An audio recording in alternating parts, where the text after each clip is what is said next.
혹시 토익 점수 때문에 고민이신 분들 있으신가요? 아무래도 대학생, 취준생 분들이시라면 어디 원서 접수할 때 토익 점수를 같이 제출하라고 한다거나 아니면 애초에 토익 점수 몇 점 이상이 지원 자격인 기업들이 굉장히 많습니다. 그죠? 저도 지금 4학년 취준을 준비하는 준비생이기도 하고 여차저차 토익 점수는 높게 한번 받아놓으면 여러모로 좋을 것 같아서 저번 주에 토익을 보고 왔습니다. 결과부터 말씀드리자면 저는 8월 7일에 시험을 봐서 920점을 받았습니다. 저는 산타 토익이라는 어플을 통해서 토익 공부를 하고 나름대로 만족스러운 점수를 받았는데요. 오늘은 제가 수많은 토익 공부 방법들 중에서 산타 토익을 이용한 이유, 산타 토익을 이용하면서 제가 느낀 장점과 단점, 그리고 제가 공부한 시간은 얼마나 되는지 등등 알차게 한번 리뷰 들어가도록 하겠습니다. 일단 저는 토익 학원에 가서 공부를 하는 것은 1차적으로 제외를 시켰습니다. 물론 학원에서 공부를 하는 것이 잘 맞는 분들도 있으시겠지만 저는 학원에 왔다 갔다 하면서 낭비되는 체력, 시간 이런 것들이 너무나 아까울 것 같더라고요. 그러면 인강을 듣는 방법도 있지 않느냐 이러시는 분들이 계실 수 있는데 인강도 저는 적어도 토익 공부에 있어서는 그렇게 효율적이지 못하다고 생각을 했습니다. 토익 시험을 봐보신 분들은 알겠지만 토익은 비슷한 문제들이 반복돼서 출제되지 않습니까? 그래서 저는 강의를 통해서 개념을 정리하고 문제를 푸는 것보다는 그냥 드립다 문제를 많이 풀어서 문제 푸는 감각을 익히는 것이 더 효율적일 거라고 생각을 했습니다. 일단 산타 토익의 가장 큰 장점은 PC, 아이패드, 스마트폰 등 기기 상관없이 문제를 계속해서 풀 수 있다는 점이었는데요. 집이나 도서관에서 각 잡고 공부를 할 때는 아이패드로 공부를 하고 또 저는 지하철이나 버스에서 이동할 때 공부를 할 때는 핸드폰을 이용해가지고 깔짝깔짝 공부를 많이 했었어요. 어플이 워낙 깔끔하게 만들어졌기 때문에 이동 시간에 중간중간 짬짬이 푸는 것만으로도 이게 하루하루가 쌓이다 보니까 공부량이 꽤 되더라고요. 그리고 두 번째 장점은 생각보다 똑똑한 AI를 가지고 있다는 겁니다. 산타 토익 AI는 이용자의 실력, 오답 유형, 그리고 푸는데 걸리는 시간 등 다양한 요소들을 종합적으로 검토하여 이용자의 실력을 단기간에 향상시킬 수 있는 문제들을 추천해준다고 합니다. 똑똑하죠? 실제로 저도 일주일 정도 문제를 풀어보고 나니까 제가 자주 틀리는 유형들 위주로 추천학습이 딱 뜨더라고요. 아무래도 내가 약한 부분을 계속해서 반복적으로 학습하다 보니까 부족한 부분이 바로바로 보완된다는 느낌? 그런 느낌 받았습니다. 세 번째로는 실시간으로 반영되는 예측 점수가 있는데요. 공부를 할 때 아무래도 가장 답답한 것이 내가 공부를 하고 있는데 이게 실력은 늘고 있는 걸까?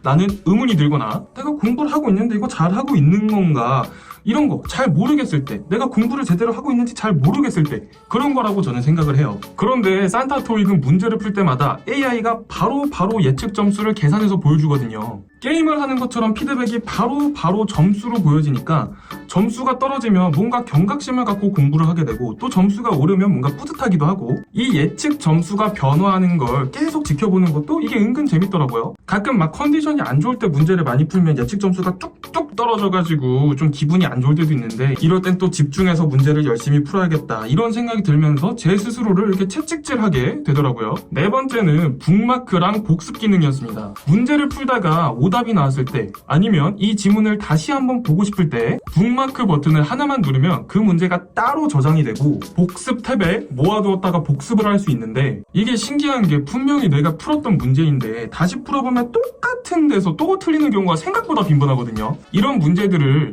복습 탭에 따로 저장해놓고 3번, 4번 다시 풀어보면서 내가 자꾸 실수하는 곳이 어떤 부분인지 자연스럽게 감을 익힐 수 있었고 이러한 과정들이 실수를 줄이는데 굉장히 큰 도움이 됐습니다. 다섯 번째로는 생각보다 고퀄리티의 강의들인데요. 앱 자체에서 제공하는 강의들도 있는데 입문, 기초, 중급, 고득점 등 난이도별로 굉장히 깔끔하게 정리가 되어 있고 파트별, 유형별로도 정리가 깔쌈하게 잘 되어 있는 편이었어요. 그래서 내가 부족하다고 느낀 부분은 일부 강의를 참고하면서 개념을 한번 다시 잡고 갈 수 있었던 게 좋았던 것 같습니다. 강의 같은 경우도 이렇게 주저리 긴 강의가 아니라 핵심만 딱딱 10분 이내로 정리해서 그냥 쏴주는 그런 강의였는데 저 같은 경우는 대중교통에서 이동 시간에 스마트폰으로 짬짬이 많이 들었던 것 같아요. 그렇다고 뭐 장점만 있겠습니까? 단점도 분명히 있죠. 첫 번째로 예측 점수가 그렇게 정확한 것 같진 않더라고요. 저 같은 경우는 경우는 지금 예측 점수를 820점까지 올려놨는데 실제 시험에서는 920점이 나오지 않았습니까? 100점의 오차가 제가 생각하기에는 생각보다 크지 않나 이런 생각을 해봅니다. 근데 이건 아마도 제가 대중교통 이용하면서 집중도가 낮은 상태에서 깔짝깔짝 문제를 좀 많이 풀어가지고 그런 걸 수도 있고, 아무래도 시험장에서 실전으로 집중력 있게 집중도 높게 이렇게 문제를 푸는 것이 더 잘 봐지는 그런 느낌적인 느낌이 있잖아요. 그래서 요거는 그러려니 넘어갑니다. 아무튼 예측 점수에는 너무 연연하지 않아도 될 것 같다. 예측 점수보다는 실제 시험에서 점수가 조금 더 높게 나올 수 있다. 이런 부분 알려드리고 싶었고요. 그리고 지문 간격이 좀 좁은 편이었어요. 이거는 뭐 스마트 기기의 어떤 액정 화면의 한계 때문이겠지만 문제를 풀 때 이 지문 간격이 굉장히 좁아가지고 줄바꿈이 상당히 많거든요. 그래서 이 긴 지문을 뭔가 이렇게 쫙 읽고 싶은데 자꾸 이렇게 스크롤을 하면서 위아래로 왔다 갔다 하면서 읽어야 되니까 그 부분이 조금 불편하더라고요. 그리고 세 번째로 저는 이 기능이 정말 있었으면 좋겠는데 지문에 바로바로 필기가 안 된다는 점입니다. 우리 토익에서 파트 6, 파트 7으로 넘어가면 지문도 굉장히 길고 거기에 딸린 문제들도 굉장히 많지 않습니까?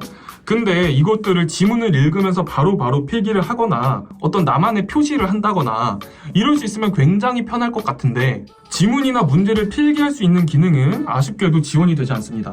우리가 또 아이패드로 공부하는 사람들이 굉장히 많기 때문에 개인적으로 이 기능은 추후에라도 업데이트를 해준다면 훨씬 더 만족스럽게 이용할 수 있지 않을까 그런 생각을 하고 있습니다. 자, 그래서 영알못 노답이던 제가 대체 얼마나 공부를 해가지고 토익을 900점을 넘겼느냐, 제 공부 시간 공개하도록 하겠습니다. 일단 처음 어플을 설치한 5월에는 865문제 풀었고 7시간 58분, 6월에는 시험 기간도 끼고 제가 하고 있는 일이랑 뭐 이것저것 바빠서 조금 적은데 문제는 485문제 풀었고 시간은 4시간 16분, 7월엔 다시 방학이어서 조금 늘어가지고 836문제를 풀고 시간은 7시간 5분, 8월엔 시험을 보는 달임에도 불구하고 공부를 뒤지게 안 했죠. 79문제를 풀고 시간은 53분 공부했네요.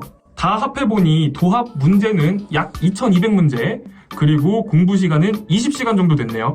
20시간 정도 공부해서 토익 900점 이상? 할만하지 않습니까?